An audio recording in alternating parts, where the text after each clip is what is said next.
കണ്ണുകൊണ്ട് കേൾക്കുന്നവൻ കൈകൊണ്ടാണ് സംസാരിക്കുക. കേൾവിയുണ്ട്, ചെവി കേൾക്കാത്തവർക്ക് കേൾവിയുണ്ട്, കണ്ണുകൊണ്ടാണ്.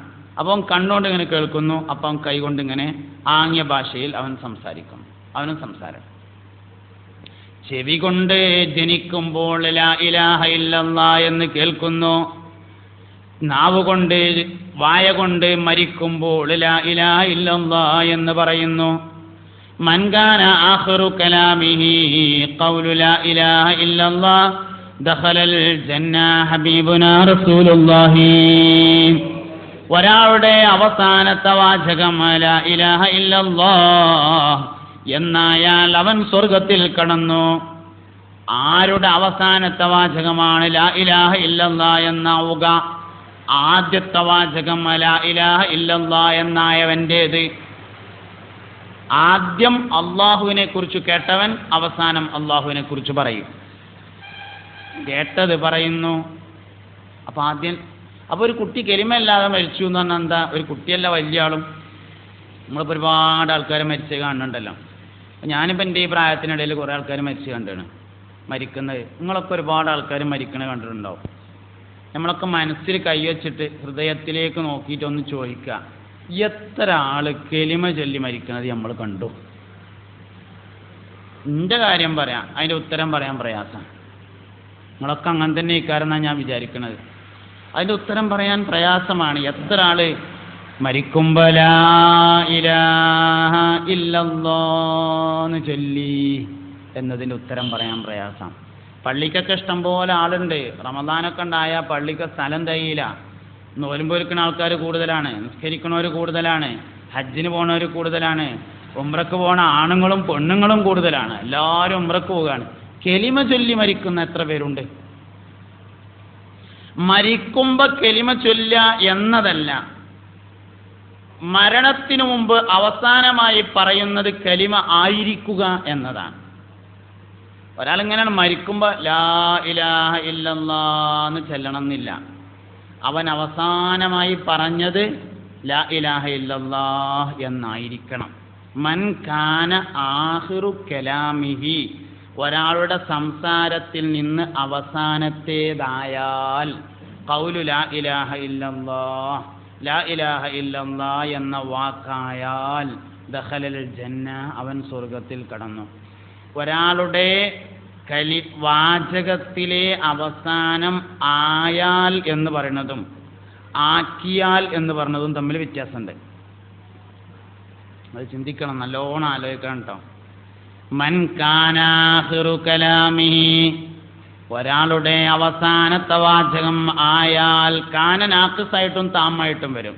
ഇവിടെ നാഖിസാണെന്നാണ് മുഫസ്സിറുകൾ പറഞ്ഞത്. ഒരാളുടെ അവസാനത്തെ വാചകം ലാ ഇലാഹ ഇല്ലല്ലാഹ് എന്നായാൽ, ലാ ഇലാഹ ഇല്ലല്ലാഹ് എന്നാക്കിയാൽ എന്നല്ല. എന്താ വ്യത്യാസം? അവസാനത്തെ വാക്ക് ലാ ഇലാഹ ഇല്ലല്ലാഹ് എന്നാവുക എന്നത് ഓട്ടോമാറ്റിക്കാണ്. ഒരാളെങ്ങനെ എൻ്റെ അവസാനത്തെ വാക്ക് ലാ ഇലാഹ ഇല്ലല്ലാഹ് എന്നാവണമെന്ന് കരുതി ഇങ്ങനെ മസിൽ പിടിച്ച് നടന്നുകൊണ്ടാവൂല. കാരണം മരണരംഗം എന്ന് പറയുന്നത് ഹൈറാനിയത്തിൻ്റെ രംഗമാണ്. ഭയങ്കര പേടിയും ബേജാറുള്ളൊരു സമയമാണ്. പേടിയും ബേജാറുള്ള സമയത്ത് ഒരാളുടെ വായയിൽ നിന്ന് ലാ ഇലാഹ ഇല്ലല്ലാഹ് എന്നിട്ട് വരണമെങ്കിൽ അവൻ അറിയാതെ ലാ ഇലാഹ ഇല്ലല്ലാഹ് എന്ന് പറയുന്നവനായിരിക്കണം, എന്നാലേ വരുള്ളൂ. അത് വേണമെങ്കിൽ എന്ത് വേണം? അവൻ ആദ്യം അത് കേട്ടിരിക്കണം. മരണരംഗവും ജനനരംഗവും ഒരേപോലെയാണ്. നമ്മുടെ തലയുടെ മുകൾ ഭാഗത്തുള്ള മൂർധാവ്, ഈ മൂർധാവിലൂടെ 4 മാസം തികയുന്ന സമയത്ത് ഹൃദയത്തിലേക്ക് പ്രത്യേകമായ ഒരു സാധനം നിക്ഷേപിക്കുന്നതാണ് റൂഹ് എന്ന് പറയുന്നത്. കുട്ടികളെ തലമങ്ങനെ നോക്കിയാൽ ഇവിടെ അങ്ങനെ ചാടുന്നതാണ്. പതപ്പ് എന്ന് പറയും, അല്ലെങ്കിൽ മൂർധാവ് എന്ന് പറയും. ആ സ്ഥലത്ത് കൂടിയാണ് റൂഹ് വന്നത്. മരിക്കണ സമയത്തും അതേപോലെ ചാടുക സാധനം. ആയിക്കൂടെ തന്നെയാണ് സാധനം പോണത്. മരണരംഗവും ജനനരംഗവും ഒരേപോലെയാണ്. ജനിക്കുമ്പോൾ എന്ത് നടന്നു അത് തന്നെയാണ് മരിക്കുമ്പോൾ നടക്കുന്നത്. ആക്ഷേപിക്കാൻ നിർവാഹമല്ല. ജനിക്കുമ്പോൾ എല്ലാവരും ആശുപത്രിയിലാണ്, അതുകൊണ്ട് മരിക്കുമ്പോഴും എല്ലാവരും ആശുപത്രിയിലാവുന്നു. നമുക്ക് ആശുപത്രി കൊണ്ടുപോകണമെന്ന് പറയാൻ നിർവാഹമല്ല. ഒരു ലാ ഇലാഹ ഇല്ലല്ലാഹ് അല്ലെങ്കിൽ ഒരു അല്ലാഹു അക്ബർ, ഒരു ബാങ്ക് നമ്മളെ കുട്ടികൾ കേട്ടിട്ട് ജനിച്ചു വരുന്ന ഒരു സാഹചര്യം എങ്ങനെ ഉണ്ടാക്കാൻ പറ്റും എന്നതിനെക്കുറിച്ച് എല്ലാവരും ആലോചിക്കേണ്ടതാണ്. മുസ്ലിങ്ങൾക്ക് ഒരുപാട് ഹോസ്പിറ്റലുകൾ ഉണ്ടെന്ന്. മുസ്ലിങ്ങൾക്ക് ഒരുപാട് ഹോസ്പിറ്റലുകളുണ്ട്. ഏതെങ്കിലും ഒരാൾ, ഏതെങ്കിലും ഒരു പൈസക്കാരൻ ഒരു ജനിക്കുമ്പോൾ വാങ്ങിക്കൊടുക്കുന്ന ഒരു ആശുപത്രി ഉണ്ടാക്കട്ടെ എന്ന് ആഗ്രഹിച്ചെങ്കിൽ എത്ര നന്നായിരുന്നു എന്ന് പലപ്പോഴും ഞാൻ കൊതിച്ചു പോയിട്ടുണ്ട്. ലാഭമൊക്കെ അതിനുണ്ടാവും, ലാഭമില്ലാതിരിക്കൊന്നുമില്ല. ജനിക്കുമ്പോൾ വാങ്ങിക്കൊടുക്കുന്ന ഒരു ആശുപത്രി ഉണ്ട് എന്ന് പറഞ്ഞാൽ എല്ലാവരും അങ്ങോട്ടേ പോവുള്ളൂ. ലാഭമില്ലാത്ത പരിപാടിയൊന്നുമല്ല. പക്ഷെ ആരും അതിന് മെനക്കെടുന്നതായി കാണാനില്ല. ഡോക്ടറായാൽ പിന്നെ അതൊക്കെ ഒരു കുറവാണ് എന്നുള്ളിടത്ത് പല ഡോക്ടർമാരും എത്തിച്ചേരുന്നു. ബാങ്ക് കൊടുക്കുക എന്ന് പറഞ്ഞത് ഹൈദ് നിഫാസുള്ള സ്ത്രീകൾക്ക് വരെ പറ്റും. പ്രസവിച്ച് കിടക്കണ ആ പെണ്ണിന് തന്നെ വേണമെങ്കിൽ കൊടുക്കാം. എന്നിട്ട് കാട്ടിക്കാണി എൻ്റെ കുട്ടീനെ തന്നെയാണ് കൊടുക്കാണ്ട് ഓക്ക് തന്നെ കൊടുക്കാവുന്നതാണ്. അവൾക്ക് തന്നെ ബാങ്ക് കൊടുക്കാം, അതിന് വേറൊരാൾ ആവശ്യമില്ല. ചവച്ചു കൊടുക്കുന്നിടത്ത് സ്വാലിഹായ മനുഷ്യനായിരിക്കണം എന്ന് പറഞ്ഞിട്ടുണ്ട്. ബാങ്ക് കൊടുക്കുന്നിടത്ത് സ്വാലിഹായ മനുഷ്യൻ എന്ന് പറഞ്ഞിട്ടില്ല. മൻ ഉലിദ ലഹു മൗലൂദുൻ ഫഅذന ഫീ ഉദ്നിഹിൽ യുംനാ വഅഖാമ ഫീ ഉദ്നിഹിൽ യുസ്റാ ലം യദുർറഹു ഉമ്മുസ് സിബിയാൻ. ഹബീബുനാ റസൂലുള്ളാഹി മൻ ഉലിദ ലഹു മൗലൂദുൻ, ഒരാൾക്കൊരു കുട്ടി ജനിച്ചു, ഫഅذന ഫീ ഉദ്നിഹിൽ യുംനാ, വലത്തെ ചെവിയിൽ ബാങ്ക് കൊടുത്താൽ, വഅഖാമ ഫീ ഉദ്നിഹിൽ യുസ്റാ, ഇടത്തെ ചെവിയിൽ ഇഖാമത്ത് കൊടുത്താൽ, ലം യദുർറഹു ഉമ്മുസ് സിബിയാൻ, ഉമ്മുസ് സിബിയാൻ ആ കുട്ടിയെ ബുദ്ധിമുട്ടിക്കുകയില്ല എന്ന് ഹബീബുനാ ത്വാഹ റസൂലുള്ളാഹി സല്ലല്ലാഹു അലൈഹി വസല്ലമ തങ്ങൾ പഠിപ്പിച്ചു. എല്ലാ കുട്ടികളെയും ജനിച്ച ഉടനെ കുട്ടികളെ ICU കൊണ്ടുപോകണം. നിങ്ങൾ ശ്രദ്ധിച്ചോ? അത് ആശുപത്രിയിലാണ് പോയി നോക്കിയാൽ ജനിച്ച ഉടനെ എല്ലാ കുട്ടികളെയും കുട്ടികളെ ICU കൊണ്ടുപോകണത്. എന്തേന്ന് ചോദിച്ചാൽ ചെറിയൊരു കുട്ടികളെ ദണ്ണത്തിൻ്റെ അസുഖം കാണാണ്ട്, ചെറിയ പ്രശ്നം കാണാണ്ട് അറിയാം. ആ കുട്ടികളെ ദണ്ണം എന്ന് പറഞ്ഞതാണ് ഉമ്മുസ് സിബിയാൻ എന്ന് പറയുന്നത്. ആ കുട്ടികളെ ദണ്ണം എന്ന് പറഞ്ഞതാണ് ഉമ്മുസ് സിബിയാൻ എന്ന് പറയുന്നത്. ജനിക്കുമ്പോൾ വാങ്കും ഇഖാമത്തും കൊടുത്താൽ ഉമ്മുസ് സിബിയാൻ ബാധിക്കൂല എന്ന് ഹബീബുനാ റസൂലുള്ളാഹി സല്ലല്ലാഹു അലൈഹി വസല്ലം. അതിനാരും സഹായം വേണ്ട, ആ പ്രസവിച്ച ഉമ്മാക്ക് തന്നെ ചെയ്യാവുന്നതാണ്. വേറെ ആരുടെയും സഹായം അതിന് ആവശ്യമില്ല. ചെറിയൊരു മനസ്സാന്നിധ്യം മാത്രമാണ് അതിന് ആവശ്യമുള്ളത്. സംഗതി വേദന ഉണ്ടാവും, പ്രയാസമാവും, ബേജാറാവും, ഒക്കെയാണ്. അങ്ങനെയൊക്കെ ആയാലും എന്തുതന്നെ ആയാലും എൻ്റെ കുട്ടിക്ക് ബാങ്ക് ഇഖാമത്തും കൊടുക്കണമെന്ന് ഒരു ഉമ്മാൻ്റെ മനസ്സിലുണ്ടെങ്കിൽ പ്രസവിച്ച ഉടനെ കുട്ടീനോട് ചോദിക്കാവുന്നതാണ്, അപ്പം തന്നെ കൊടുക്കാവുന്നതാണ്. അതിന് ആരും കാത്തിക്കേണ്ട ആവശ്യമില്ല. എല്ലാം കേട്ട് കഴിഞ്ഞ്, എല്ലാം കഴിഞ്ഞ് അവിടുത്തെ കത്തിരിയുടെ ശബ്ദവും കത്തികൻ്റെ ശബ്ദവും മണിയടിക്കും അതിൻ്റെ ശബ്ദവും അവിടുത്തെ മ്യൂസിക്കും എല്ലാം കേട്ട് കഴിഞ്ഞതിന് ശേഷം അവസാനം ബാങ്ക് കൊടുത്തിട്ട് എന്താണെന്ന് ചോദിച്ചാൽ കൊടുക്കണ്ടെന്ന് അതിനർത്ഥമല്ല, അപ്പോഴെങ്കിലും കൊടുക്കണം തന്നെയാണ് ഞാൻ പറയണത്.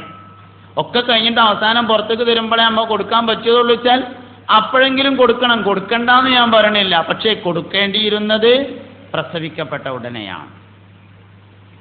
പ്രസവിക്കപ്പെട്ട അപ്പോൾ ആദ്യം ലാ ഇലാഹ ഇല്ലല്ലാഹ് കേട്ടുകൊണ്ടുവരുന്നു, അവസാനം ലാ ഇലാഹ ഇല്ലല്ലാഹ് പറഞ്ഞുകൊണ്ട് പോകുന്നു, കേൾക്കുന്നു, പറയുന്നു, കാണുന്നു, ആംഗ്യം കാണിക്കുന്നു. ഇങ്ങനെയാണ് മനുഷ്യൻ്റെ സിസ്റ്റം ഉള്ളത്. അപ്പോൾ ആ സിസ്റ്റത്തിനനുസരിച്ച് തന്നെ പോവാം. ഒരു ഉമ്മ കുട്ടിക്ക് നൽകുന്ന ഏറ്റവും വലിയ നിഅമത്ത് മുല കൊടുക്കലാണ്. ഏറ്റവും വലിയ നിഅമത്ത് മുല കൊടുക്കലാണ്. ബഹുമാനപ്പെട്ട ഇമാം ഷാഫി റളിയല്ലാഹു അൻഹുവിൻ്റെ അധ്യാപനം, എൻ്റെ ഉമ്മ എനിക്ക് ശുദ്ധിയില്ലാതെ മുല തന്നില്ല. ശുദ്ധിയില്ലാതെ എന്നത് ചിലപ്പോൾ നമ്മളമ്മമാർക്ക് പറ്റിക്കൊള്ളുന്നില്ല. കാരണം നിഫാസുള്ള സമയത്ത് ശുദ്ധിയാവാൻ കഴിയില്ല. പക്ഷേ വൃത്തിയാവാമല്ലോ, വൃത്തിയാവാനൊരു കുഴപ്പമില്ലല്ലോ. യാതൊരു കാരണവശാലും വിയർപ്പോടുകൂടെയോ അല്ലെങ്കിൽ ക്ഷീണിച്ച സമയത്തോ കുട്ടികൾക്ക് ഉമ്മമാർ മുല കൊടുക്കാൻ പാടില്ല. ഉറങ്ങുന്ന സമയത്തൊരിക്കലും മുല കൊടുക്കരുതേ. കുട്ടികൾക്ക് മറവി രോഗമുണ്ടാകുന്നതിൻ്റെ കാരണം, കുട്ടിക്ക് അശ്രദ്ധ എന്ന രോഗമുണ്ടാകുന്നതിൻ്റെ കാരണം, മദ്രസയിലും സ്കൂളുകളിലും അധ്യാപകർ പഠിപ്പിക്കുമ്പോൾ ശ്രദ്ധിക്കാൻ കഴിയാതിരിക്കുന്നതിൻ്റെ കാരണം ഗഫലത്തിൽ മുല കൊടുക്കുന്നതാണ്, അശ്രദ്ധയിൽ മുല കൊടുക്കുന്നതാണ്. ഒരു ഉമ്മായുടെ ഏറ്റവും വലിയ അശ്രദ്ധ എന്ന് പറയുന്നത് ഉറക്കമാണ്. അതുകൊണ്ട് യാതൊരു കാരണവശാലും ഉമ്മ ഉറങ്ങിക്കൊണ്ട് കുട്ടിക്ക് മുല കൊടുക്കാൻ പാടില്ല. ഗഫലത്ത് കുട്ടിയിലേക്ക് പകരും. മുലടുക്ക ഉറങ്ങുക എന്ന് പറഞ്ഞാൽ ഗഫലത്താണ്, അശ്രദ്ധയാണ്. ആ അശ്രദ്ധയിൽ കുട്ടി നിലവിളിക്കാതിരിക്കാൻ വേണ്ടി മുലക്കണ്ണ് കുട്ടിയുടെ തൊള്ളയിൽ വെച്ചു കൊടുത്തുകൊണ്ട് ഉമ്മ ഇങ്ങനെ ഉറങ്ങും. എത്ര സമയം കുടിക്കുന്നു അത്രയും സമയം ഉമ്മയിൽ നിന്ന് അശ്രദ്ധയാണ് കുട്ടി വാങ്ങിക്കൊണ്ടിരിക്കുന്നത്. ആ കുട്ടി പിന്നെ ക്ലാസ്സിൽ വന്നിരുന്ന് ഉറങ്ങിയിട്ട് പിന്നെ അവനെ ആക്ഷേപിച്ചിട്ട് എന്താ കാര്യം? എത്ര വലിയ ക്ലാസ് ആണെങ്കിലും ഉറങ്ങും. അവന് ശ്രദ്ധിക്കാൻ കഴിയില്ല. കാരണം അവന് മുല കൊടുത്തത് ഗഫലത്തിലാണ്. ആരോ വർത്താനം പറയണ്ടോ? വർത്താനം പറയണത് കുട്ടികളാണെങ്കിൽ കുഴപ്പമില്ല, വലിയവരാണെങ്കിൽ അവിടെ ഇരുന്നോളി പോണ്ട. വലിയവരാണെങ്കിൽ പ്രശ്നമാണ്. പോയി നോക്കിയിട്ട് ആരാന്ന് കണ്ടാൽ പിന്നെ നമ്മൾ പ്രശ്നമല്ലേ. അതുകൊണ്ട് പറഞ്ഞാൽ മതി. വർത്താനം പറയണത് കുട്ടികൾക്കാണെങ്കിൽ അഫുണ്ട്. കാരണം കുട്ടികൾക്ക് അങ്ങനെ സ്വാതന്ത്ര്യം അള്ളാഹു തആല കൊടുത്തിട്ടുണ്ട്. പിന്നെ നമ്മളെ ഈ വെറുതെ മുടക്കണ്ടല്ലോ, കുട്ടികൾ പറഞ്ഞോട്ടെ. പക്ഷെ വലിയവരാണ് പറഞ്ഞതെങ്കിൽ ഓലപ്പം എന്താ വേണ്ടതെന്നാ, ഒന്നും ചെയ്യാൻ നിർവാഹമില്ല. അന്യ നാട്ടിൽ നിന്ന് വന്നതല്ലേ. ഞാൻ ഇവിടുത്തേരനാണെങ്കിൽ എന്തേലുമൊക്കെ കല്യാണത്തിന് വരൂല എന്നേലും പറഞ്ഞു നോക്കായിരുന്നു. ഇതിപ്പോൾ അതും പറയാൻ നിർവാഹമില്ല. അതുകൊണ്ട് വലിയൊരു വർത്താനം പറയരുത്. കുട്ടികൾ പറഞ്ഞാൽ യാതൊരു കുഴപ്പമില്ല. കുട്ടികളിപ്പോൾ നമ്മൾ മദ്രസയിൽ ക്ലാസ് എടുക്കുന്ന ആൾക്കാരല്ലേ. മദ്രസയിൽ ഇപ്പോൾ 1000 കുട്ടികളുണ്ടെങ്കിൽ 500 വർത്താനം പറയുക. അതിൻ്റെ ഇടയിൽ ക്ലാസ് എടുക്കും, ഒരു കുഴപ്പമില്ല. വലിയൊരു പറഞ്ഞത് അങ്ങനെയല്ല. ഇവിടെ വർത്താനം പറയാം. നമ്മൾ ഇപ്പോൾ ക്ലാസ് എടുക്കുന്നത് വലിയവരോടാണ്. അതുകൊണ്ട് വലിയൊരു കൊണ്ടുവരുത്. നിർത്തിയല്ലോ അല്ലേ? നിർത്തിയല്ലോ. അതുകൊണ്ടൊരു യാനബി അല്ല, യാനബി സലാം അലൈക്കും, യാ റസൂൽ സലാം അലൈക്കും, യാ ഹബീബ് സലാം അലൈക്കും, സലവാത്തുല്ലാഹ് അലൈക്കും. മുഅ്മിനീങ്ങളെ, അപ്പോൾ ഗഫലത്തിൽ ഒരിക്കലും കുട്ടിക്ക് മുലകൊടുക്കാൻ പാടില്ല. ഉറങ്ങുമ്പോൾ മുലകൊടുക്കരുത് എന്ന് പറയാൻ കാരണം ഗഫലത്താണ് എന്നതാണ്. അതിന് ശാരീരികമായ കുറേ കാരണങ്ങൾ വേറെ ഉണ്ട് കേട്ടോ. ഉറങ്ങുമ്പോൾ മുലകൊടുക്കരുത് എന്ന് സയൻസും പറയുന്നുണ്ട്. സയൻസ് ഉറങ്ങുമ്പോൾ മുലകൊടുക്കരുത് എന്ന് പറയുന്നുണ്ട്. അതിന് ശാരീരികമായ ഒരുപാട് കാരണങ്ങളുണ്ട്. ശ്രദ്ധയില്ലാതെ മുലകൊടുക്കുന്ന സമയത്ത് കുട്ടികൾക്ക് മുലപ്പാൽ തരിപ്പി പോകാനും മരണം വരെ സംഭവിക്കാനും കാരണമുണ്ട്. അത് ശാരീരികമായ കാരണമാണ്. പക്ഷേ ഇസ്ലാം പറയുന്ന കാരണം ശാരീരികമല്ല, അതിനപ്പുറമാണ്. ഒരു ഉമ്മയിൽ നിന്ന് അശ്രദ്ധ എന്ന് പറയുന്നത് കുട്ടിയിലേക്ക് വരുന്നത് ഉമ്മ ഉറങ്ങുമ്പോൾ മുലകൊടുത്താലാണ്. ഉമ്മ മുലകൊടുക്കുമ്പോൾ എന്തൊക്കെയാണോ ശ്രദ്ധിക്കുന്നത് അത് മുഴുവൻ കുട്ടി ശ്രദ്ധിക്കുന്നു. അപ്പം ഉമ്മ ഇങ്ങനെ TV കണ്ടുകൊണ്ട് മുലകൊടുക്കുകയാണെങ്കിൽ കുട്ടി TV കണ്ടുകൊണ്ട് മുലകൊടുക്കുന്നു. ഉമ്മ ഇങ്ങനെ TV കണ്ടുകൊണ്ടാണ് മുല കൊടുക്കുന്നത്. അപ്പോൾ കുട്ടി TV കണ്ടുകൊണ്ടാണ് മുല കുടിക്കുന്നത്. ഉമ്മ ഇങ്ങനെ ആരേ ഒരാളെ ഗീബത്ത് പറഞ്ഞുകൊണ്ടാണ് മുല കൊടുക്കുന്നത്. അപ്പോൾ കുട്ടി ഗീബത്ത് പറഞ്ഞുകൊണ്ട് മുല കുടിക്കുന്നു. ഉമ്മ ഇങ്ങനെ തസ്ബീഹ് ചൊല്ലി മുല കൊടുക്കുകയാണെങ്കിലോ കുട്ടി തസ്ബീഹ് ചൊല്ലി മുല കുടിക്കുന്നു. ഉമ്മ ഖുർആൻ ഓതി മുല കൊടുക്കുകയാണെങ്കിൽ കുട്ടി ഖുർആൻ ഓതി മുല കുടിക്കുന്നു. കുട്ടിക്ക് വേണ്ടി ചെയ്യുന്നതൊക്കെ ഉറക്കെ ചെയ്യണം എന്നാണ്. അതായത് നമ്മൾ സാധാരണഗതിയിൽ കുട്ടികൾക്ക് ഭക്ഷണം കൊടുക്കുമ്പോൾ ബിസ്മിയല്ലോ, ആ ബിസ്മി കുട്ടി കേൾക്കുന്ന തരത്തിൽ ചെല്ലണം. ബിസ്മില്ലാഹിർ റഹ്മാനിർ റഹീം മുഴുവൻ കുട്ടി. അതേമാതിരി മുല കൊടുക്കുമ്പോൾ നമ്മൾ കുട്ടിക്ക് മുല കൊടുക്കുന്ന സമയത്ത് ബിസ്മി ചെല്ലുമ്പോൾ ബിസ്മില്ലാഹിർ റഹ്മാനിർ റഹീം എന്ന് കുട്ടി കേൾക്കണം. എന്തേടി ജി ബിസ്മില്ലേ? അതൊക്കെ ഞാൻ ചെല്ലിയെന്ന് കൊണ്ട് വരില്ല. പിന്നെ കുട്ടി കേൾക്കണം അത് ആ ബിസ്മി. കുട്ടി തുമ്മിയാൽ നമ്മൾ അൽഹംദുലില്ലാഹ് ചെല്ലണം. അപ്പോൾ അത് കുട്ടി കേൾക്കണം. കുട്ടിക്ക് വേണ്ടി ചെയ്യുന്നത് കുട്ടി കേൾക്കണം. അപ്പോഴാണ് അതിൻ്റെ എഫക്റ്റ് കിട്ടുള്ളൂ. അപ്പോൾ പറഞ്ഞപ്പോൾ ഓർമ്മ വന്നൊരു സംഗതി, സാധാരണഗതിയിൽ പെണ്ണുങ്ങൾക്ക് സാധാരണ ഇപ്പോൾ കുട്ടീനെങ്ങനെ ഒരു പെണ്ണിങ്ങനെ കുട്ടീനെ എടുക്കുകയാണെങ്കിലേ കുട്ടീനെ അങ്ങനെ എടുത്തുകൊണ്ട് ഇങ്ങനെ ഏത് കയ്യിലെടുക്കുക? ഈ കയ്യിലാണ് എടുക്കുക അല്ലേ? ഇത് ഇടത്തെ കൈയാണ്. അപ്പോൾ ഈ കയ്യിലെടുത്താൽ ആദ്യം ഏത് മുല കൊടുക്കുക? ആദ്യം ഇടത്തെ മുലയാണ് കൊടുക്കുക. ഒന്ന് ശ്രദ്ധിച്ചു നോക്കുന്നുണ്ടോ? എല്ലാ സ്ത്രീകളും കുട്ടികൾക്ക് ആദ്യം ഇടത്തെ മുലയാണ് കൊടുക്കണത്. അത് മാറ്റണം, പറ്റൂല. എന്ത് ചെയ്യണം? ശ്രദ്ധ വേണം അതിലൊക്കെ. വലത്തെ കയ്യിലേക്ക് ആദ്യം എടുക്കണം. ആദ്യം വലത്തെ. ചില സ്ത്രീകൾക്ക് വലത്തെ മുലയിൽ പാല് കുറവായിരിക്കും, ഇടത്തെ മുലയിൽ പാല് കൂടുതലായിരിക്കും. എന്താ കാരണം? ആദ്യം ഇടത്തെ മുല കൊടുത്തു തന്നെയാണ് കാരണം. ഇനിയിപ്പോൾ അങ്ങനെയായി, ഇനിയിപ്പോൾ എന്താ സംഭവിക്കുക ഉസ്താദേ? വലത്തെ മുലയിൽ പാല് ചെല്ലും, ഇടത്തേലേ പാലുള്ളൂ. എന്താ കാട്ടുക? വെറുതെ ഒന്ന് വലത്തേത് ഈമ്പിക്കുക ആദ്യം, എന്നിട്ട് പിന്നെ ഇടത്തേ കൊടുത്തോളി. എന്തായാലും വലത്തേതിനെ മുന്തിക്കണം. ബിസ്മി ചൊല്ലണം, ഉറക്കെ ചൊല്ലണം. ആദ്യം വലത്തേ കൊടുക്കണം, പിന്നീട് ഇടത്തേ കൊടുക്കണം. 2 മുലയും കൊടുക്കണം. ഒരു മുലയിലേ പാലുള്ളൂ എന്ന് എഴുതിയിട്ട് മറ്റേ കൊടുക്കാതിരിക്കുക. ഈ പ്രപഞ്ചത്തിലെ എല്ലാ വസ്തുക്കളെയും അള്ളാഹു ഒരു പ്രത്യേക ബാലൻസിലാണ് നിലനിർത്തുന്നത്. എല്ലാം ബാലൻസ് അനുസരിച്ചാണ്. ഇപ്പം നമ്മളെ ശരീരം നടുക്കൂടെ ഒന്നും അത് ശ്രദ്ധിക്കലില്ല. ബിസ്മി ചിലവരൊക്കെ ചെല്ലും. ബിസ്മി മിക്കവാറും ആളുകൾ ചെല്ലും. പക്ഷേ കുട്ടികൾ മുലകുടി അവസാനിച്ചാൽ അൽഹംദുലില്ലാ എന്ന് കുട്ടി കേൾക്കുന്ന തരത്തിൽ പറഞ്ഞു കൊടുക്കാൻ ഉമ്മമാര് ശ്രദ്ധിക്കാറില്ല.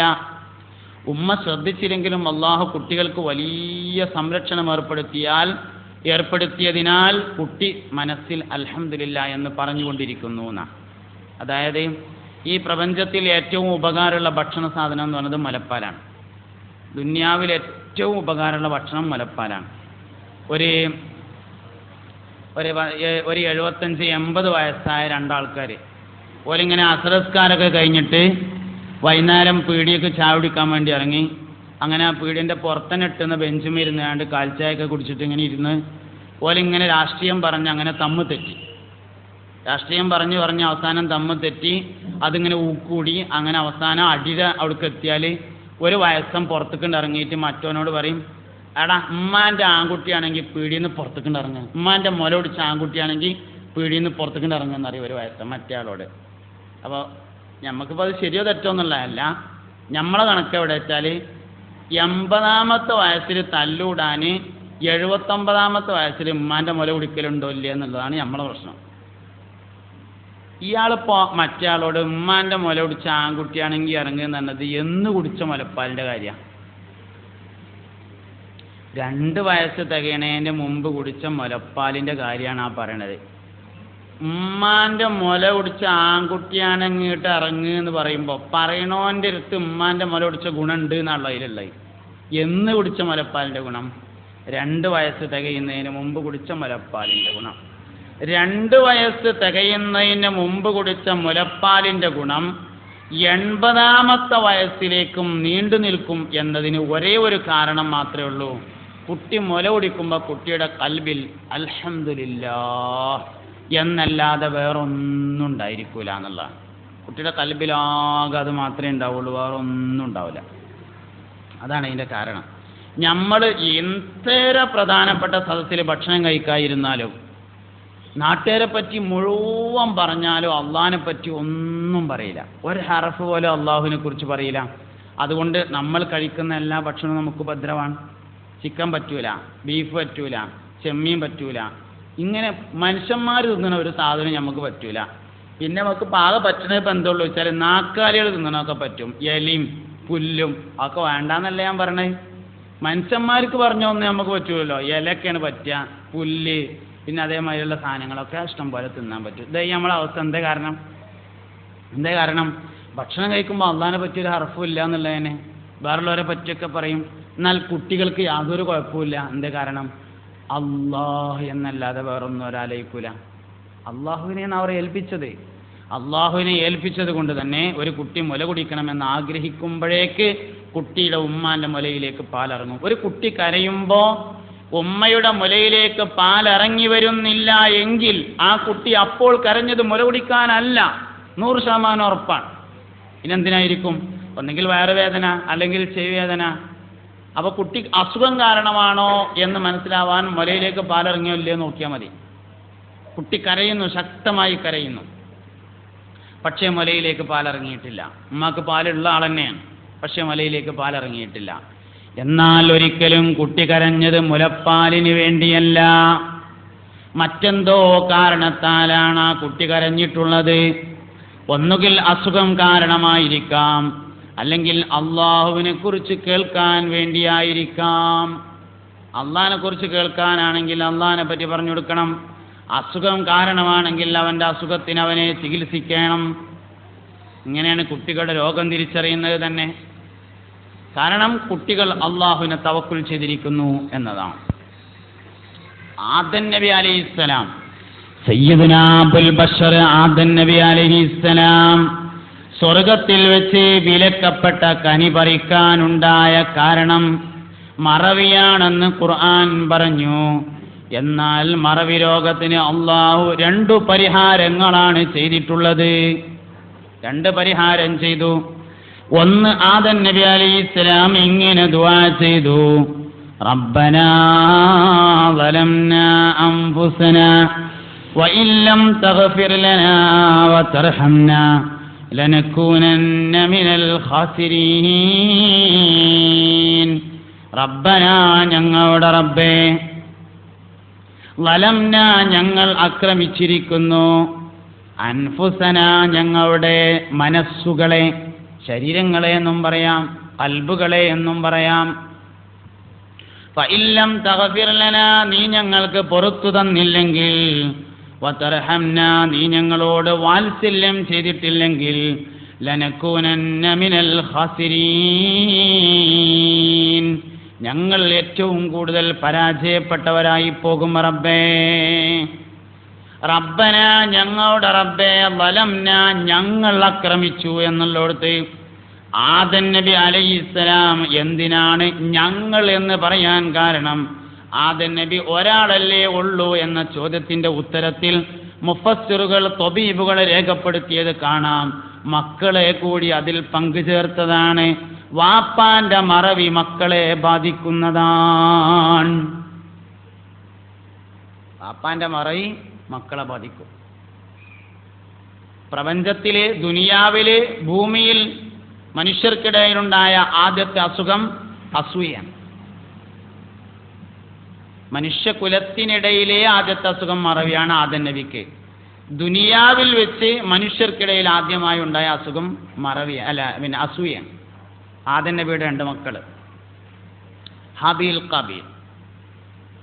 ഇത് ഖറബാ ഖുർബാനൻ ഫതുഖബ്ബില മിൻ അഹദിഹിമാ വലം യുതഖബ്ബൽ മിനൽ ആഖർ ഖാല ലഅഖ്തുലന്നക ഖാല ഇന്നമാ യതഖബ്ബലു അല്ലാഹു മിനൽ മുത്തഖീൻ.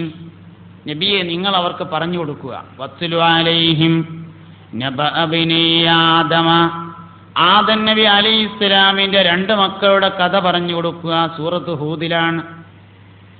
വത്ലു അലൈഹിം എന്ന് പറഞ്ഞാൽ നബിയെ നിങ്ങൾ അവർക്ക് പിന്നെയും പറഞ്ഞു കൊടുക്കുക എന്നാണ്. തിലാവത്ത് എന്ന് പറഞ്ഞാൽ ഒരിക്കൽ പറയലല്ല, ആവർത്തിച്ച് പറഞ്ഞു കൊടുക്കണം. നബഅ ബനി ആദമ ആദം നബി അലൈഹിസ്സലാമിന്റെ 2 മക്കളുടെ കഥ പറഞ്ഞു കൊടുക്കണം. ഇത് ഖറബാ ഖുർബാനൻ 2 പേരും 2 നേർച്ചകൾ നടത്തി. ഫതുഖബ്ബില മിൻ അഹദിഹിമാ 2ൽ ഒരാളുടേത് സ്വീകരിക്കപ്പെടുകയും വലം യുതഖബ്ബൽ മിനൽ ആഖരി മറ്റേയാളുടേത് സ്വീകരിക്കപ്പെടാതിരിക്കുകയും ചെയ്തു. ആദം നബിന്റെ 2 മക്കൾ 2 നേർച്ച നടത്തി. ഒരാളത് സ്വീകരിച്ചു, ഒരാളത് സ്വീകരിച്ചില്ല. കാല അപ്പൊ നേർച്ച സ്വീകരിക്കാത്ത മകൻ നേർച്ച സ്വീകരിച്ച മകനോട് പറഞ്ഞു, അതായത് ജ്യേഷ്ഠൻ അനുജനോട് പറഞ്ഞു, ലഅഖ്തുലന്നക അന്നെ ഞാൻ കൊല്ലടാ. എന്താ അങ്ങനെ അള്ളാഹുത്താൻ അങ്ങനെ വിവേചനം കാണിക്കാൻ നമ്മളോട്? ഒരാളതേ അള്ളാഹ് സ്വീകരിക്കുള്ളൂ എന്ന് വെച്ചാൽ ജ്യേഷ്ഠൻ ഞാനല്ലേ, എൻ്റെതല്ലേ സ്വീകരിക്കേണ്ടത്? എന്താ അങ്ങനെ അഞ്ചൻ്റെ സ്വീകരിക്കാൻ? അന്നെ ഞാൻ കൊല്ലും എന്ന് പറഞ്ഞു. കാല അപ്പൊ അഞ്ചൻ പറഞ്ഞു, ഇക്കാക്ക ഇന്നെ കൊന്നിട്ടൊന്നും കാര്യമില്ല, ഇന്നമാ യതഖബ്ബലുല്ലാഹു മിനൽ മുത്തഖീൻ അള്ളാഹ്ക്ക് വേണ്ടി ചെയ്താലല്ലേ അള്ളാഹ് സ്വീകരിക്കുള്ളൂ, ഇന്നെ കൊന്നോണ്ട് എന്താ കാര്യം എന്ന് പറഞ്ഞു. അതൊന്നും കേട്ടില്ല. അസൂയണ്ട് കയറിയാ പിന്നെ ന്യായത്തിനൊരു പ്രസക്തിയില്ല. അസൂയക്ക് പിന്നെ ന്യായത്തിനൊരു പ്രസക്തിയില്ല. ശരിക്കെന്താ വേണ്ടത്? ശരിക്ക് അനുജൻ്റെത് സ്വീകരിച്ചു, ജ്യേഷ്ഠൻ്റെത് സ്വീകരിച്ചില്ല. അപ്പൊ ജ്യേഷ്ഠൻ എന്താ വിചാരിക്കേണ്ടത്? അൽഹംദുലില്ലാ ഓൻ്റെ കാര്യം സലാമത്തല്ല, ഇനി ഇൻ്റെ നോക്കിയാൽ മതിയല്ലോ എന്നാണ് കരുതേണ്ടിയിരുന്നത്. പക്ഷെ അതിന് പകരം അവൻ നേരെ തിരിച്ചാണ് വിചാരിക്കുന്നത്. എന്താ അപ്പം അതങ്ങനെ? സ്വീകരിക്കുകയാണെങ്കിൽ ഇൻ്റെതല്ല സ്വീകരിക്കേണ്ടത്, അതുകൊണ്ട് അൻ്റെതും പറ്റൂല. ശരിക്കും അസൂയ എന്ന് പറഞ്ഞാൽ മറ്റൊരാൾക്ക് ലഭിച്ച